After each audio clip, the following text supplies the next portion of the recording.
मछलियाँ। एक नदी के किनारे उसी नदी से जुड़ा एक बड़ा जलाशय था। जलाशय में पानी गहरा होता है, इसलिए उसमें काई तथा मछलियों का प्रिय भोजन जलीय सूक्ष्म पौधे उगते हैं। ऐसे स्थान मछलियों को बहुत रास आते हैं। उस जलाशय में भी नदी से बहुत सी मछलियाँ आकर रहती थी। अंडे देने के लिए तो सभी मछलियों का उस जलाशय में आती थी। वह जलाशय लंबी घास व झाड़ियों द्वारा घिरा होने के कारण आसानी से नजर नहीं आता था। उसी में 3 मछलियों का झुंड रहता था। उनके स्वभाव भिन्न थे। अन्ना संकट आने के लक्षण मिलते ही संकट टालने का उपाय करने में विश्वास रखती थी। पृथ्वी कहती थी कि संकट आने पर ही उसके बचाव का यत्न करो। यदि का सोचना था कि संकट को टालने या उससे बचने की बात बेकार है। करने कराने से कुछ नहीं होता। जो किस्मत में लिखा है वह होकर रहेगा। एक दिन शाम को मछुआरे नदी में मछलियां पकड़कर घर जा रहे थे। बहुत कम मछलियां उनके जालों में फंसी थी, अतः उनके चेहरे उदास थे। तभी उन्हें झाड़ियों के ऊपर मछलीखोर पक्षियों का झुंड जाता दिखाई दिया। सबकी चोंच में मछलियां दबी थी। वे चौंके। एक ने अनुमान लगाया, दोस्तों, लगता है झाड़ियों के पीछे नदी से जुड़ा जलाशय है, जहां इतनी सारी मछलियां पल रही हैं। मछुआरे पुलकित होकर झाड़ियों में से होकर जलाशय के तट पर आ निकले और ललचाई नजरों से मछलियों को देखने लगे। एक मछुआरा बोला, आहा, इस जलाशय में तो मछलियां भरी पड़ी हैं। दूसरा बोला, आज तक हमें इसका पता ही नहीं लगा। यहाँ हमें ढेर सारी मछलियां मिलेंगी। तीसरे ने कहा, आज तो शाम घिरने वाली है, कल सुबह ही आकर यहाँ जाल डालेंगे। इस प्रकार मछुआरे दूसरे दिन का कार्यक्रम तय करके चले गए। तीनों मछलियों ने मछुआरे की इस बात सुन ली थी।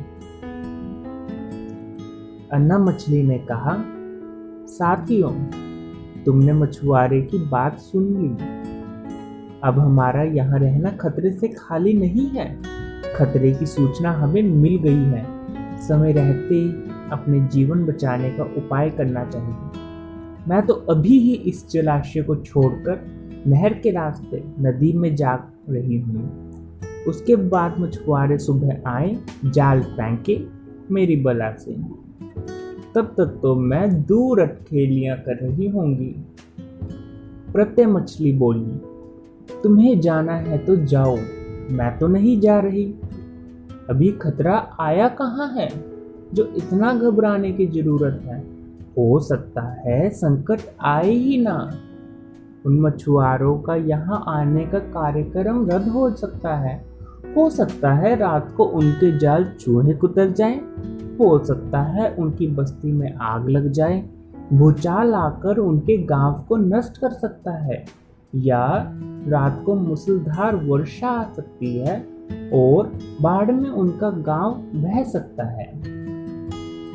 इसलिए उनका आना निश्चित नहीं है। जब वह आएंगे तब की तब सोचेंगे। हो सकता है मैं उनके जाल में ही न फंसूं। यदि ने अपनी भाग्यवादी बात कही, भागने से कुछ नहीं होने का। मछुआरों को आना है तो वह आएंगे। हमें जाल में फंसना है तो हम फंसेंगे। किस्मत में मरना ही लिखा है तो क्या किया जा सकता है। इस प्रकार अन्ना तो उसी समय वहां से चली गई। पृथ्वी और यदि जलाशय में ही रही।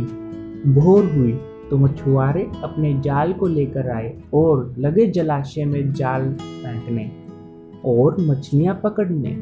पृथ्वी ने संकट को आए देखा तो लगी जान बचाने के उपाय सोचने। उसका दिमाग तेजी से काम करने लगा। आसपास छिपने के लिए कोई खोखली जगह भी नहीं थी।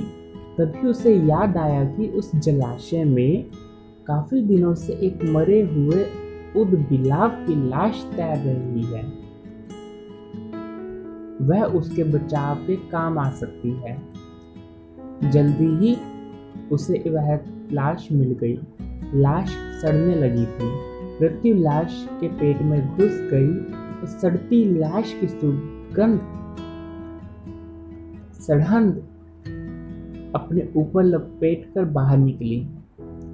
कुछ ही देर में मछुआरों के जाल में मृत्यु फंस गई। मछुआरों ने अपना जाल खींचा और मछलियों को किनारे पर जाल से उलट दिया। बाकी मछलियां तो तड़पने लगी, परंतु मृत्यु दम साधकर मरी हुई मछली की तरह पड़ी रही।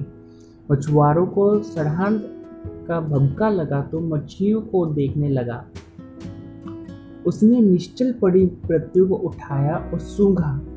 आक, यह तो कई दिनों की मरी मछली है, सड़ चुकी है। ऐसा बड़बड़ाकर बुरा सा मुंह बनाकर उस मछुआरे ने मृत्यु को जलाशय में फेंक दिया। मृत्यु अपनी बुद्धि का प्रयोग कर संकट से बच निकलने में सफल हो गई थी। पानी में गिरते ही उसने गोता लगाया और सुरक्षित बाहर गहराई में पहुंचकर जान की खैर मनाई। यदि भी दूसरे मछुआरों के जाल में फंस गई थी और एक टोकरे में डाल दी गई थी। भाग्य के भरोसे बैठे रहने वाली यदि ने उसी टोकरी में अन्य मछलियों की तरह तड़प तड़प कर प्राण त्याग दिए। सीख, भाग्य भी उन्हीं का साथ देता है जो कर्म में विश्वास रखते हैं और कर्म को प्रधान मानते हैं। भाग्य के भरोसे हाथ पर हाथ रखकर बैठे रहने वालों का विनाश निश्चित है। धन्यवाद।